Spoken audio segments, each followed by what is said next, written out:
that was left for me to hit the record button. With me today, I have Judy Monroe from Mercy College of Health and Tom Willoughby from Principal Financial, and I really am hoping that you all hear less from Carly and more from them about engaging employers and work-based learning opportunities. I thought this was really great flow from our panel that we just saw during the keynote of continuing the conversation of what's working well in the state, where are we still challenged, or at least maybe a reframe would, where are there opportunities for growth, and what's next, and how can all of you who are coming from various places, and I'm going to take a little poll here in a minute, how can you implement, or what are the things that you can take away with you today and implement it into your own work? So with that, where are my educating folks? My K-12, post-secondary, doesn't matter. Okay. What about business and industry? Yeah, I love it, half and half. What about economic development, chambers of commerce, community organizations? Nice. Okay, so the good news is everybody's in the room already, right? Who brought cards with them? Yes. At the end, do a little card train of kind of like a conga line, only with business cards. For those of you who aren't familiar, I just wanted to give a real quick overview of what's happening at IJAG and who we are. So Jobs for America's Graduates is a national organization with 34 state affiliates. What's really interesting about the JAG network and IJAG in particular, about a third of us are classified as independent nonprofit organizations. So what's unique in the state of Iowa is that we are a nonprofit operating an elective course in public schools. What's also very awesome about it is that with that structure, it almost begs for close partnership with the schools, with the community, with business and industry, because we are Jobs for America's Graduates, right? In other states, this looks different. Sometimes those are housed in the Department of Education or as a part of the workforce development. IJAG has been in existence in the state of Iowa since 1999, starting mostly off in central Iowa with 6 programs. And we've expanded, and this next academic year we'll have 49 programs throughout the state, with really the largest, I guess, section of growth being into that middle school level. And so we have a great track record of utilizing a nationally recognized curriculum, a competency-based curriculum with high emphasis on employer engagement. And within even the JAG network, we lead the nation. And in fact, our CEO, Lori Phelan, and myself will be presenting to the other network affiliates at a national conference here coming up in July about what's been working for us with employer engagement, because there's 2 things I think you'll take away from this conversation, and one is that there is no magic wand. There is no one-stop shop. There is no one method of engaging employers and connecting those with the youth that you serve, or your community members, or filling pipelines of employees. The other piece is that it's also not difficult to do. So before we jump into our panel, I just wanted to highlight a couple of things that I took away. I had the opportunity to play Stunt Lori, or as I was saying, filling in for our CEO today at the Governor's STEM Council meeting. And there was 2 statistics that I took away, and one was that 91% of students have heard about STEM. Okay, that's great. That was obviously part of the initial push for STEM education and awareness throughout the state. What is still lingering, and this was based on a student survey done, is that there is still the preconceived notions that STEM is for the overachievers, the smart kids, the kids who are in the tag classes, and clearly with IJAG's focus being the students that are underrepresented, the students that are struggling in school and life. they oftentimes are both overlooked in programming, and they're also, their own, not worst enemy, but create barriers of their own based on the notions that STEM isn't for them, or they don't understand the applicability of STEM in a lot of careers. And so that's one of our big objectives. The other statistic that I wanted to throw out is that despite this knowledge about STEM, only 41% of all students understand the career connections with STEM. And so that is where we know the work continues and will continue over the next few years. So with that, I'm going to switch mics and we'll jump into the reason you're all here, which is providing you a little bit of information. And I have some takeaways. I hope I've made enough copies, but if not, at the end, I'll put up my email, and I have some cards with me as well that I'm certainly willing, anything you see today, I'm willing to share, and we'd love to have more conversations with folks. So I'm going to switch.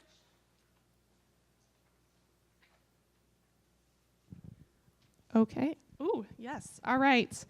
So with that, why don't, before we jump into some of the work itself, why don't I give you guys some time to introduce yourself and talk a little bit about your connection with IJAG, maybe just in a sentence or two. I'm Judy Monroe with Mercy College of Health Sciences, and if you've not heard of us, we're just 2 blocks over. I teach in the community health, and it's the community health students who are engaging with the IJAG students as a way to learn about social disparities in vulnerable populations, and also have an opportunity for themselves to develop as health literacy teachers.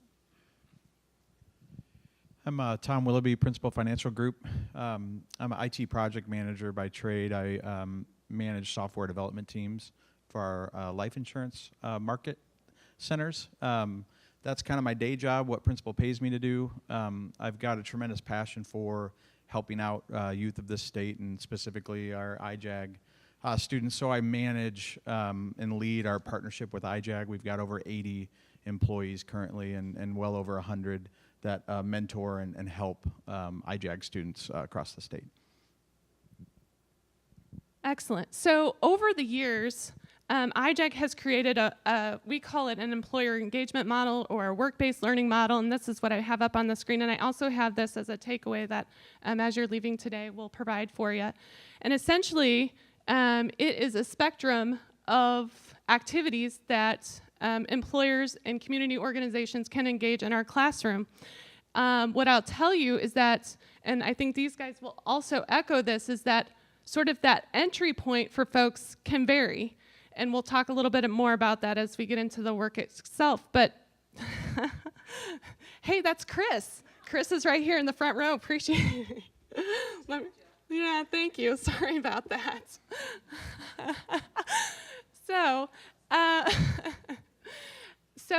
Really, I think it was the principal from North Cedar who talked about building relationships. At the core of everything IJAG does in the classroom with our teachers, with myself, who's maybe not in front of the kids as much as our folks in the classroom, obviously, it is based on those relationships. And in fact, everything that we'll have coming out here soon is talking about that investment in relationships.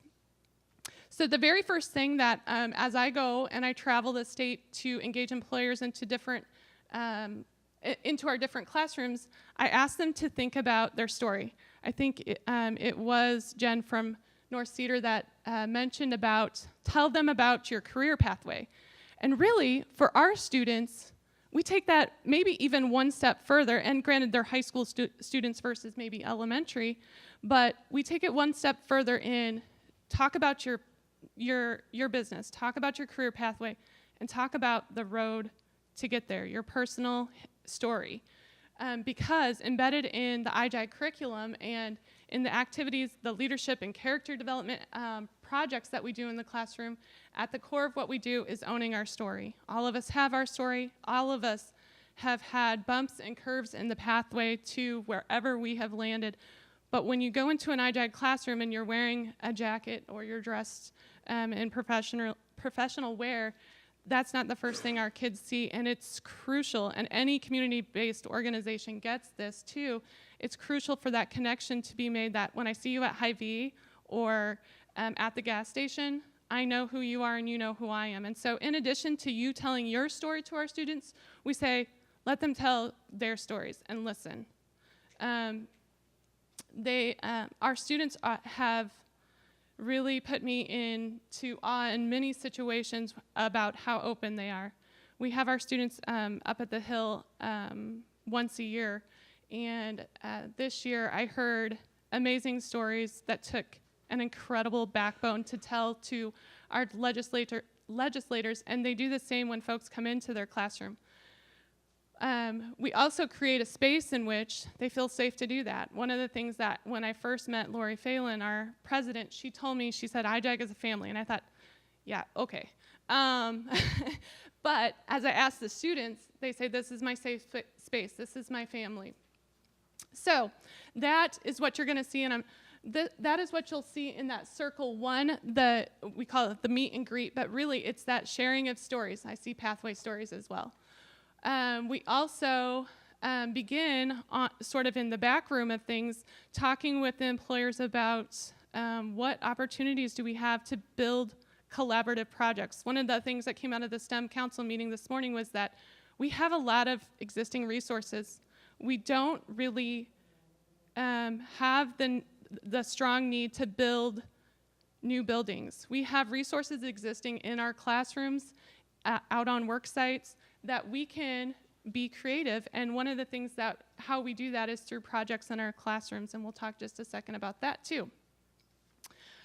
Circle two, if you will, is, and you'll see the sort of increasing intensity, is tours. And when we say tours, I think it was Nick Glue from Marion who mentioned, a couple times I heard him say being intentional and laser precision.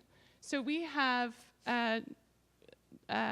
developed a process that really identifies which students would be interested in which careers after, we've had some of those circle one activities of career exploration. This is that step two of, okay, we have 5 students who are interested in going out to Dr. Pepper Snapple and learning more about all the things that can happen. So that's circle 2. We also, towards the end of circle 2, we dip a little bit into pre-apprenticeship work. It was really interesting hearing from the Siemens CEO about their work with apprenticeship programs and what that might look like for us on the pre-apprenticing side. Circle 3, this is where ideally we would want all of our students to get to. This is the job shadows, the internships, the true pre-apprenticeship work. We also have our teachers do summer externships. And I hope you have colleagues over there, because we have an IJAG teacher in that session as well, talking about what that structure looks like for us. So those are really, and I know when I first saw this, I thought, well, right, there's growing intensity. Embedded in all of this is a longer-term, deepened relationship with your employers. So you come into the classroom. Okay, so what next? How do you keep that person engaged into our classroom? Maybe they have interest in joining a board or doing a project in collaboration with your teacher. And so there's a lot of different ways that can play out, but embedded in all of that is just the continual growth in the relationship. You also, one other effective piece about this model is that you really find folks who are interested in who you are serving. So if you happen to serve folks like IJAG students, we find fit. We find fit with our folks that come into the classroom. And we always say, we're always looking, as I mentioned, we're a nonprofit organization, so we're always looking for the time, talent, and treasure. And so really, this model, if this work is happening, the treasure piece comes. And really, as a development person, makes it a whole lot rewarding, both on our end and the employer's piece as well. So now that you have a brief, and this is literally the quickest I've gone through that model. We could probably have an entire session about that work, but I want you guys to hear more from Judy and from Tom.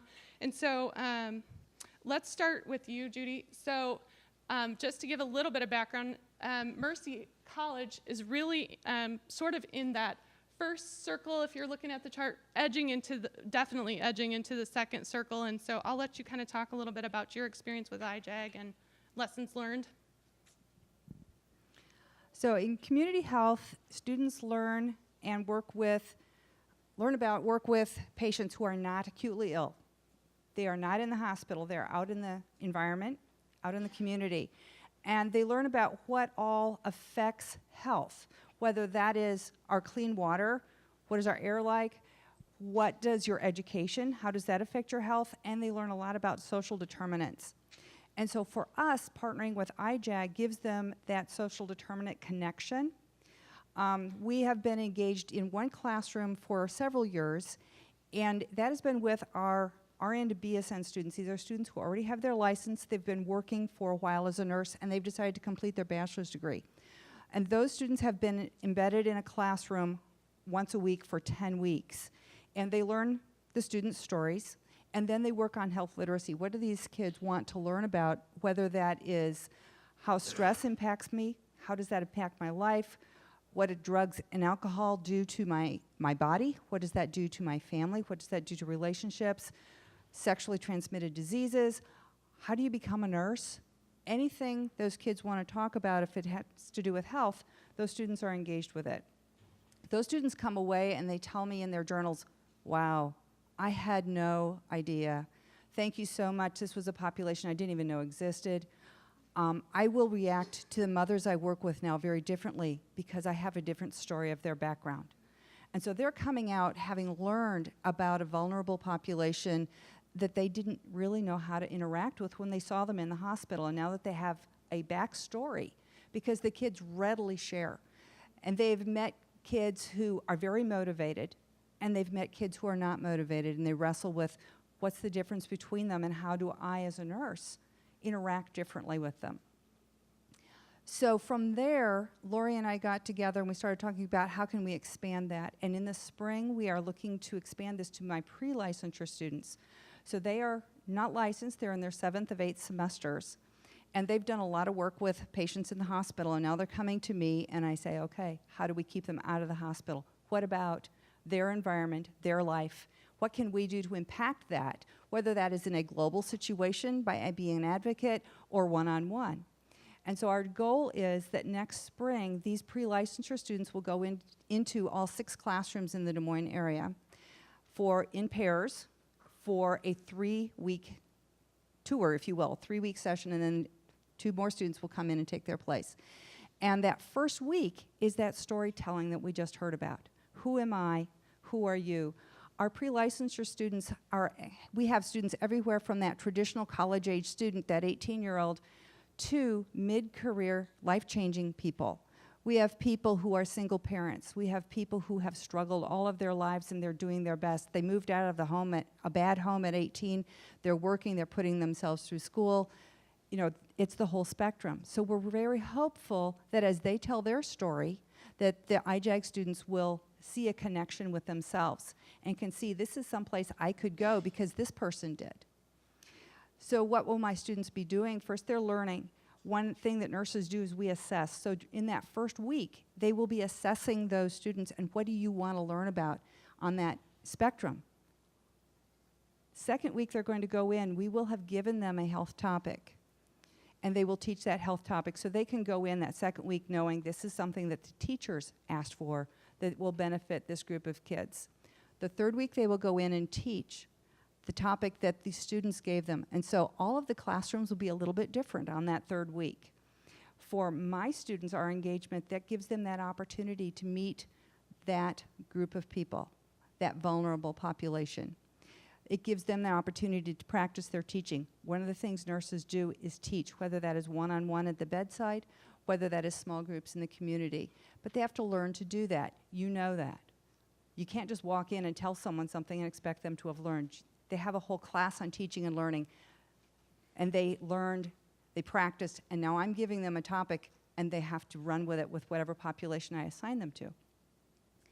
So I will be meeting with the educators this fall. We will be designing a curriculum across the board in Des Moines, and it will follow that way. So we're making this curriculum about healthcare, because you were saying that one of the things they really want is to learn more about healthcare.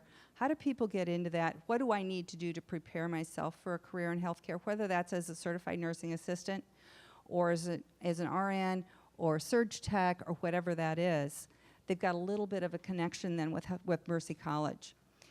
And so they're going to learn all of that. It'll be a smaller experience than my other students, but then they will go on and they will have some of their other experiences. We do tours too. We go to Firestone, and what does it mean to be a safe environment? And so they relate that safety back to the risky behaviors that teenagers have. They go into waterworks, and what did it take to make clean water to drink? And they can relate that to their populations. So it really kind of closes the loop for me, giving the students the opportunity to reach out, and hopefully we'll open the doors for the IJAG students to, this is something that I could do because that person's doing it, and I can see the barriers they had. Thanks, Judy. One of the things you mentioned, I'm going to scroll down just a little bit. In particular, I think your mindset surrounding student voice and choice is in perfect alignment with some of the projects that I mentioned that happen in the classroom. All of our IJAG staff, I'm going to just go to the bottom part of this for just a second. All of our IJAG staff are trained in the Buck Institute model of project-based learning. We heard recommendations from the STEM Student Advisory Council about having more competency-based, project-based learning classrooms, and I thought, we're there. And so we get to have continued conversations. We know, in particular for our students, but really all students learn better when they can touch it, feel it, do it. All of the things we know about those stigmas that students feel that math and science is for the smart kids, those fears about failing are alleviated when it's applied in a contextualized way. We know that already. And so when I go out, this is actually the page that I take out with me to talk with community organizations and with business folks. We talk about building projects in a couple different ways, one of which sometimes we're not able to get the students out to a particular site. Maybe there's safety reasons, maybe there's HIPAA violations, or potentially. And so one, we're always pushing the envelope to get our students there, because I think we have to continue to think creatively about what is going to work best for all students to learn more about what happens on that job site. And the only way they get that experience truly is by getting as close to the work as possible. The other piece that we do, if we're not able to have students out on sites, is we ask that employer to help us think about ways in which we can simulate the work in the classroom or out in the community some way. Sometimes that comes out in a service learning project. All of our IJAG students on average have about 15 hours of service learning in their community. That serves, as you can imagine, a couple different purposes for us, but one of which is the applied learning, but it also is the continued community connections and learning faces behind folks they run into in town. And so we happen to live in a state that values those face-to-face interactions still, despite a lot of technological advances. And so I just wanted to make sure that I mentioned about project-based learning, because at the core of that is student voice and choice, and the ability for students to guide to guide their own pathway and feel empowered about the work that they're doing, and accountable, holding each other accountable for how they go about doing it. So the other thing I wanted to talk about, we had hoped to have Nate Clark from the Deer Foundation here to talk more about Circle 2, but I'll do my best Nate impression for anyone who would like to later on. But he gives a great, and I'm going to scan back up actually. He gives a great example about how he interacts with the 3 circles, or how the Deer Foundation and Deer, the business itself, have entered into some of these circles and ebbed and flowed. And so the best way, and actually originally we had this in our description for this session, Nate describes this as a true relationship. So this is like a dating relationship almost. So your first date, you're going out, you're not really sure if you like the person and if they like you, and so you go on that first date. You decide you like that person, and then you start spending more and more time with them and doing different things and exploring the potential for the future. And then he stops and he goes, and then you buy the ring. And so what I think is really funny about this is that I heard a similar analogy from a gentleman from workforce in Arkansas, and he took it one step further. He was talking about economic development and workforce departments in Arkansas and their growing relationship and where they've landed. He's like, we're like the old couple who one grunts and the other one knows exactly what they're talking about. And so if we had a fourth circle, that would be known as the grunting circle, I guess. So DEAR is an interesting one for us. You'll hear from Tom, they also have folks in our classrooms providing mentoring in their communities. They actually became involved with IJAG probably 12 years ago now, so almost since the beginning. They've been one of our biggest supporters, and they entered in sort of an untraditional fashion in terms of we had a grant request, and they funded us.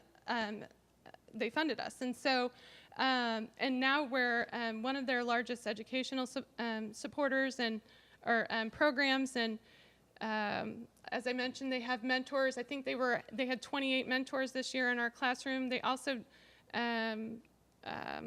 provide some field experience in the Quad Cities. They hosted leaders in the field at a local farm called Cinnamon Ridge, and paired.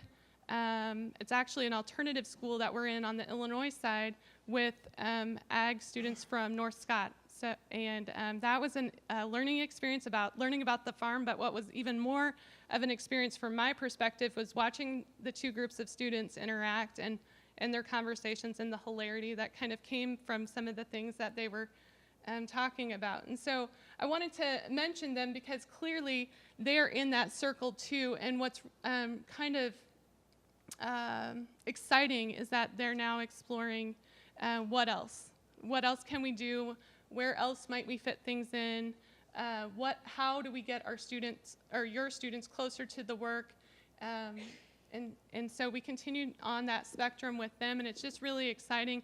It also has lended over the years, because they have been with us for so long, the times when things didn't work, right? Something happened and it just didn't work. And so when you involve yourself into this model of long-term relationships, those hard conversations aren't quite as hard, because at least you have built some trust with your other partner in the game, so to speak. So with that, I want to turn it over to Tom and talk about all the exciting things Principal has going on. So here you go. All right, thanks everybody for being here. If you guys don't mind, I'm going to get up a little bit. I coach, I've got two sons, and I coach their baseball, and I'm used to getting up and yelling and chewing seeds and all that stuff. Yes, I promise not to yell. All right, so Principal Financial Group, we got started kind of in the beginning over 6 years ago, and it started with a business-owned diversity strategy. And so one of our vice presidents in our life insurance division had got together with our HR teams, and they wanted to kind of put together this diversity strategy. And right now, diversity and inclusion is a big thing at Principal, and we want to make sure that everybody has a voice, right? And so when we do that at Principal, then we know more about our customers and our future customers. And so that's kind of where this started. And the individual that ran our program prior to me, Ryan Ford, had some experience with IJAG at a different company in a different state, I believe, as well. And he said, Greg, I've got this great nonprofit that I think we should work with. And long story short is it kind of was like that dating thing. And so we started sending a few of our employees into classrooms. It started very, very small. We started sending employees in, started giving a little bit of money, started very small. And as the years went on, we got bigger and bigger. And so I took over our program almost 3 years ago. And at that point, we were about 18 to 20 employees going into 5 or 6 different high schools around the Des Moines area. And real quick, I wanted to do this before I started and got ahead of myself. Educators in the room, how many of you would like to have partnerships with businesses? All right, businesses, how many of you would like to have partnerships with the school's educators? All right. Show of hands, how many currently have partnerships with vice versa? Okay. So my goal here is to kind of give you guys, I can tell our story of what we've done over the last 5 or 6 years, and hopefully, it's like they said, the research and development, rip off and duplicate kind of thing. So, and grab me afterwards. I'm happy to kind of share our experience. John Deere is doing a lot of great things. Nationwide is. Those are some of the larger companies here in Des Moines. And there's other great companies, smaller companies that are doing things as well. So, but what we did is I took over and we said, well, this is great. Businesses may ask, what's in it for us? Well, we want to be great community partners, right? And that's usually what you think. Let's go out and help a few students, and that's great, and that's where it stops, right? And so that's not where it stops. And so for you businesses here, you need to understand that principle came from this standpoint is when you send out employees like me into those classrooms, is I'm learning presentation skills, right? So that's great. It doesn't stop there, though, all right? So we're helping our schools and our students and our community. Guys like me are learning presentation skills, things like that. We're also increasing principal and my diversity IQ, all right? And that's a whole, and I am not an expert on diversity IQ by any means, but I can tell you what I learned from those students and what I learned by going to North High School. I graduated from Valley High School in West Des Moines, all right? And now I'm going to North High School, and I'm learning more from those kids than they're learning from me, all right? So we've got 18 to 20. Now we've grown. We're 80 plus that are helping these students. We're branched out to Mason City. That's what we did in my first year, right? And so we've got Sadell, Perry, North, East, Lincoln, Hoover, Roosevelt we branched out to, right? So now we're in 8 schools. Anywhere where we've got an office, we're branching out to. And it's because employees, again, we're learning presentation skills, our diversity IQ. We had a strategic plan when we first got started is we wanted to bring this full circle, and we wanted a diverse pipeline for diverse talent, okay? And so we started meddling a little bit with, let's try job shadows, right? Doesn't really hurt us much. Bring a few students in. One of them wanted to be an actuary from North. He was interested in being an actuary. Come and have him sit with one of our actuaries for a day. We've got externships. Some of the IJAG specialists are coming in for 2 days in the summer to kind of learn about, educators, you got to learn about, if I'm preparing students to get jobs, what are those jobs? Have them come sit with us. So we do that a little bit, right? So we're dipping our toes in the water a little bit more. And it's mutually beneficial, again, for us. So always keep that in the back of our mind, that diversity IQ that we're learning. And so meanwhile, we're doing more. I had this great idea, or possibly bad idea at the time because it was a lot of work, but we did tours, so we'd bring in one class of like 20 students for tours of principal, right? We're one of the largest employers in the state, and we've got this great corporate campus. So we brought them in for tours. Well, I said, let's bring all the schools at once. And so then we said, let's invite the lieutenant governor. So we invited the lieutenant governor. She showed up. We invited our president and CEO, Dan Houston. He had an earnings call later that next day, and let's invite him, right? Well, they both showed up. And so they presented in front of the kids and spoke with them, and it was a great day, and we had nearly 300 students down at our corporate campus. And so I think a few people were possibly upset with me because we're not used to having that many visitors at once. But the thing is I've always got the students' best interest in mind. When they see the buildings down at Principal, they just think it's a bunch of middle-aged guys like me that are working there, right? They don't understand what it is. So they come and they see this great corporate campus and realize, oh my gosh, you guys have LeMee and Starbucks. This is cool, and they're buying, strawberry, banana, shakes and things like that from there. So it was a great experience, and we've gotten overwhelming responses from the students. So we did it again this year. This was our second year, and so we're dipping our toe in the water a little bit more. And so a dream of mine has always been to hire students at Principal. And so what we've been doing is we've got teams of 8 to 10 employees that go in as mentors, and we're teaching them how to get a job, how to keep a job. And a lot of it's like death by presentation, kind of like what we're doing here today, right? And so we team with the IJAG folks to do project-based learning things. And so at Lincoln, we piloted this year is instead of going and talking, well, this is a resume, and you put your name and your, all that, we'll say, well, let's do this. Let's open up a clothing closet, all right? So we're going to do school supplies for the ESL learners that are not from America, and we're going to give them backpacks full of snacks and school supplies and all this. But principal folks aren't going to do that. What we're going to do is we're going to interview the students. So they're going to put together a resume. They're going to interview for director of social media so they can post on Facebook, right? So we're going to give them that job. Now, we're not paying them because it's a pop-up store, but they're doing the things necessary to get jobs. So this is actual experience, and they can put this on the resume. So we've got a director of operations, director of social media, et cetera, on down the line, right? And our mentors are helping them do that. So we got backpacks for 50-plus students. We gave away in the winter, was it over 250 winter coats? 400, okay, so 400 winter coats. Guys, if you've been to Lincoln High School or North High School or East High School, not everybody has a winter coat. That is ridiculous, right? So we, at Principal and others that are chipping in, I mean, people like me went to churches and said, hey, can we get some coats? Or I went and talked to family members and said, can we get some coats, right? So so we did that, and we've got students helping us out. We've got pictures of students with tears in their eyes because they've got the students helping them, IJAG students helping them get coats, right?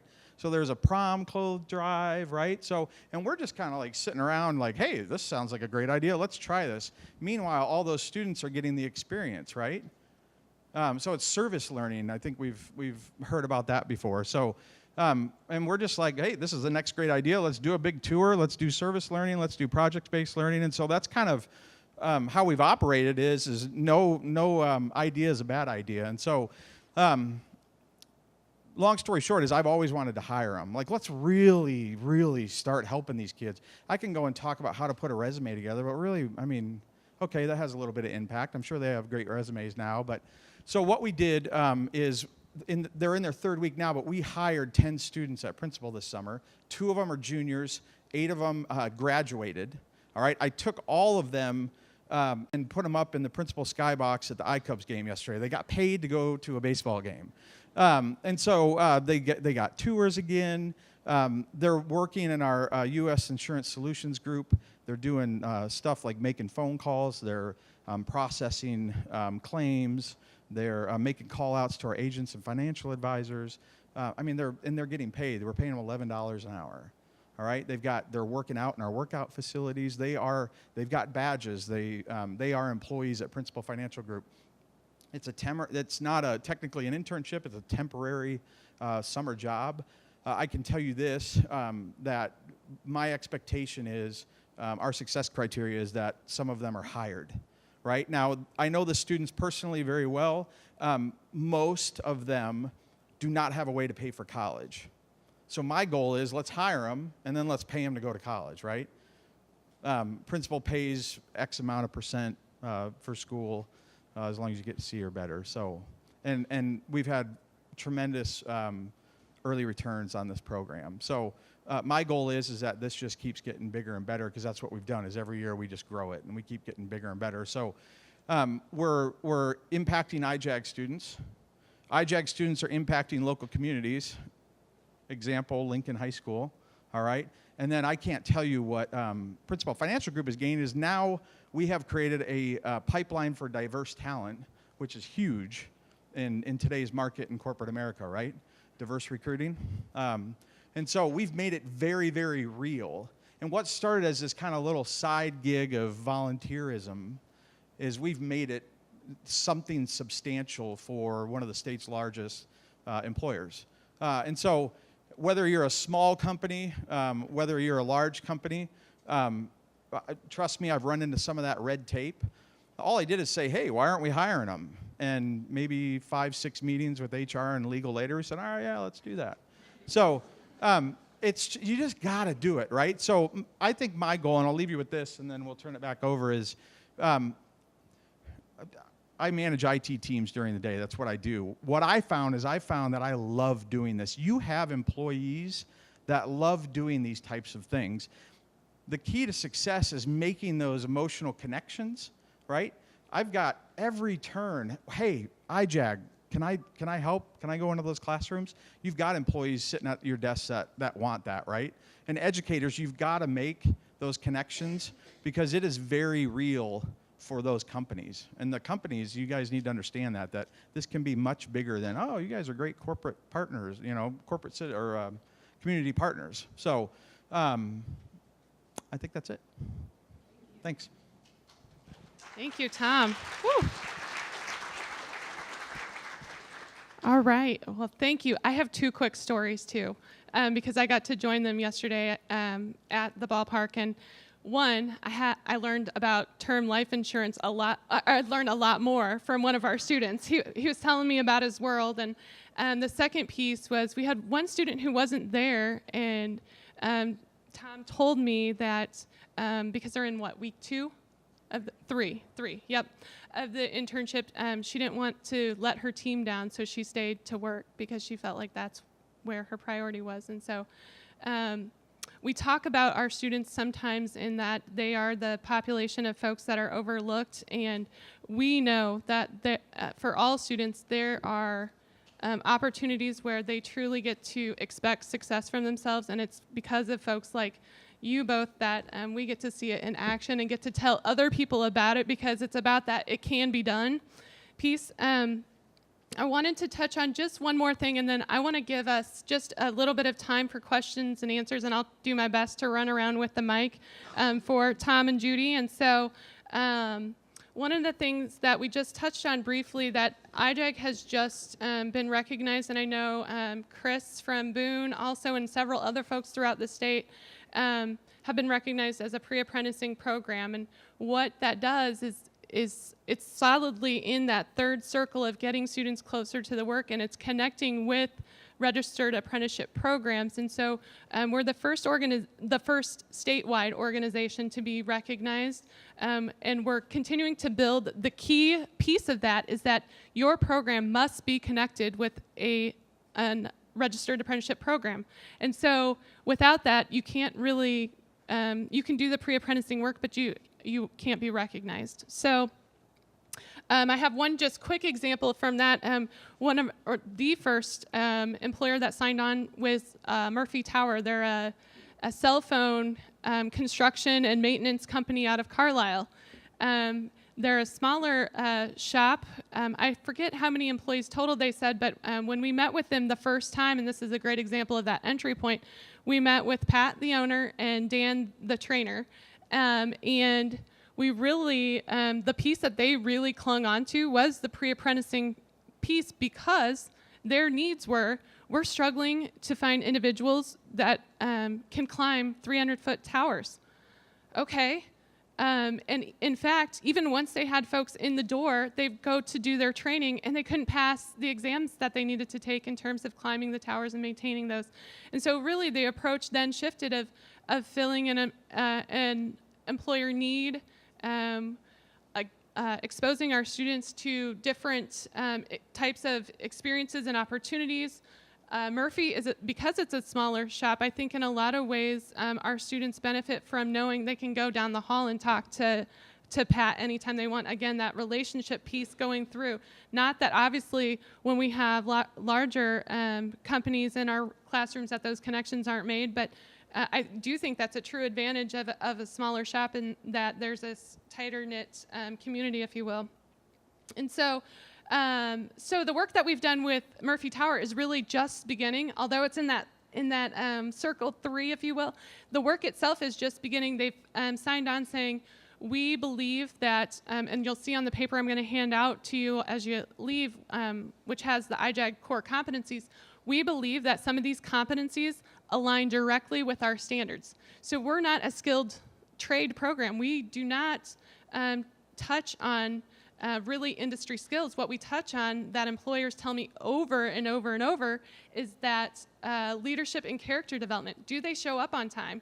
Do they come appropriately dressed? I hear it over and over and over again, no matter which industry you're in. So we believe that that through some targeted efforts to not necessarily build on technical skills, but sort of a little bit in terms of exploration of especially STEM. So I'm thinking about when Murphy came to a couple of our classrooms, they to get students interested, Dan the trainer asked folks at Roosevelt and Lincoln, can we hang stuff from a beam in your ceiling in the school?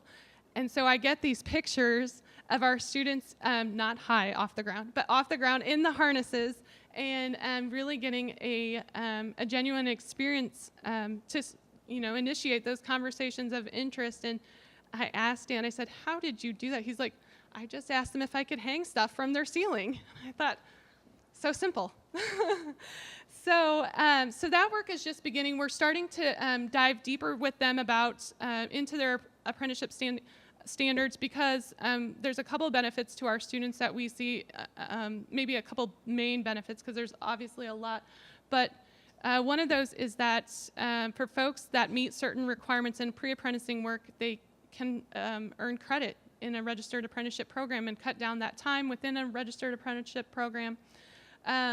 The other piece that I just actually learned about a few months back was that they can apply for financial aid. So it's an earn while you learn, obviously within registered apprenticeship, but you can also apply for student financial aid, especially for our students that we know support their families, their siblings.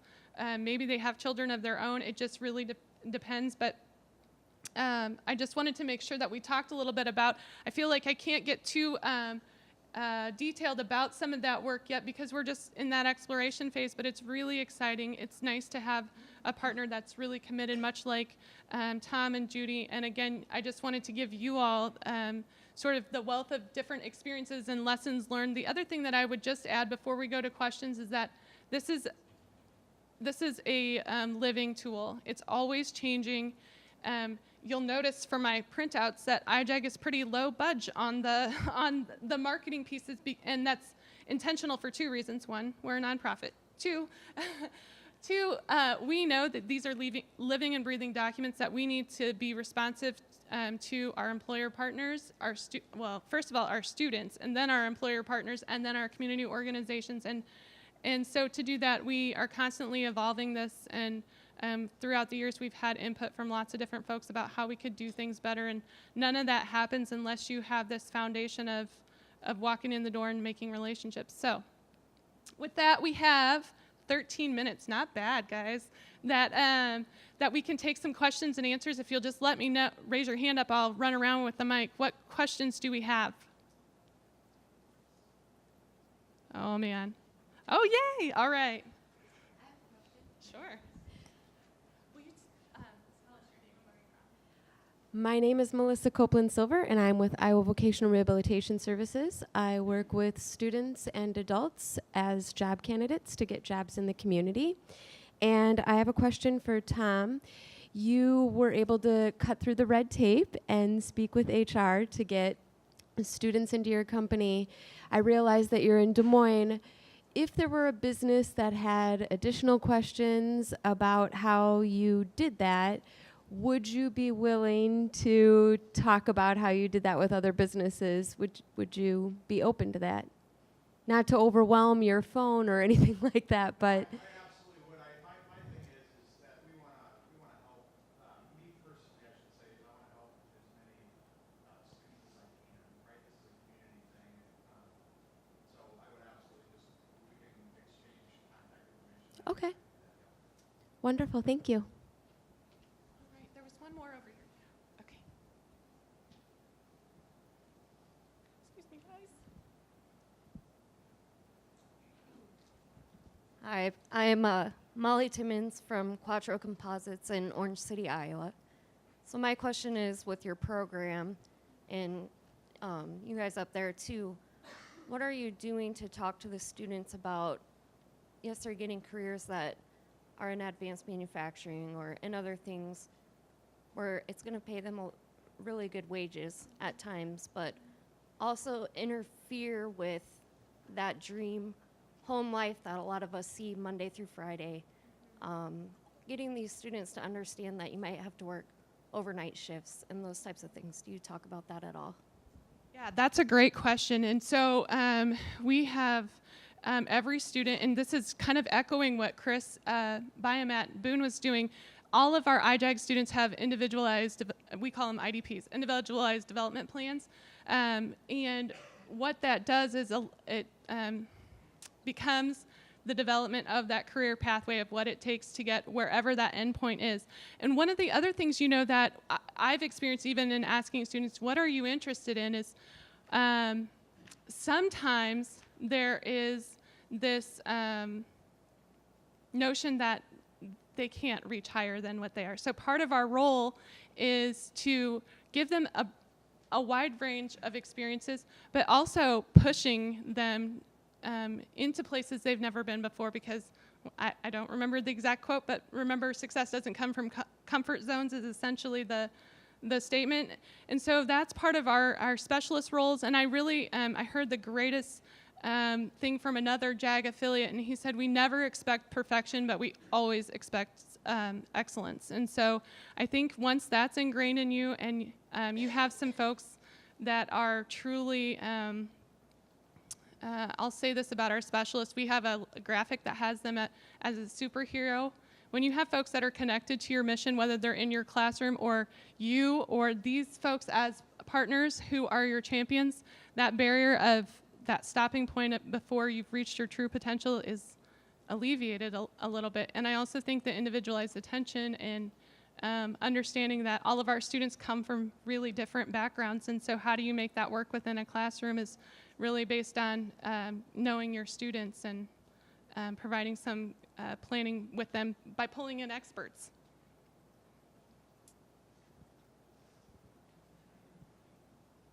Hi, John Bedwood from University. I'm an assistant professor. So a lot of times we look at young people as deficits.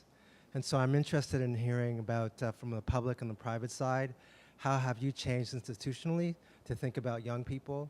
Because we still have some elephants in the room in terms of implicit bias and structural racism that still is impeding some of the gains that underrepresented groups can make within some of these organizations.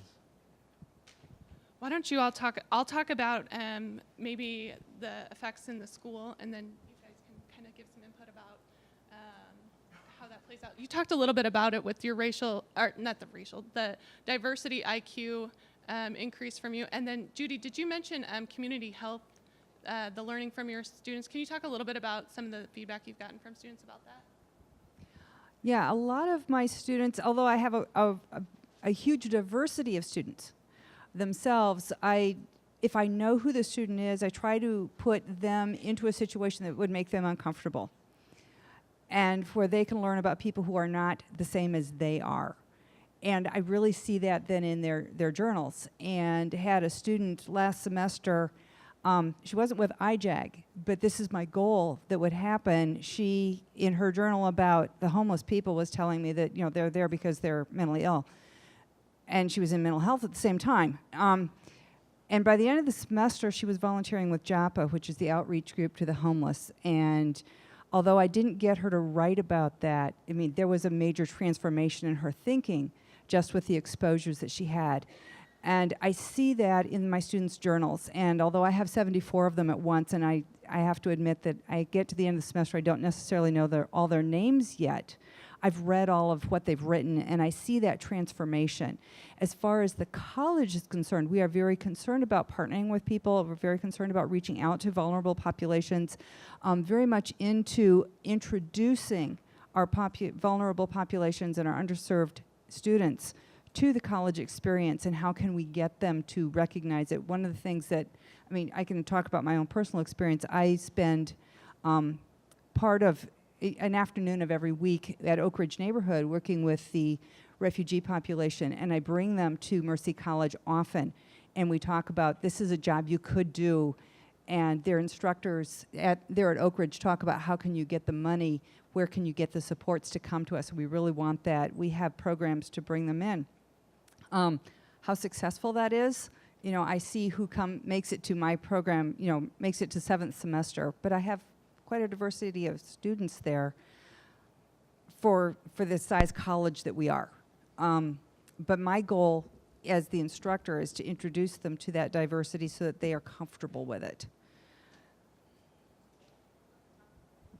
Yeah, I can speak a little bit. And again, I'm not an expert on diversity and inclusion. I do know that we've got a diversity and inclusion department that's small, 4 individuals, that's newer at Principal.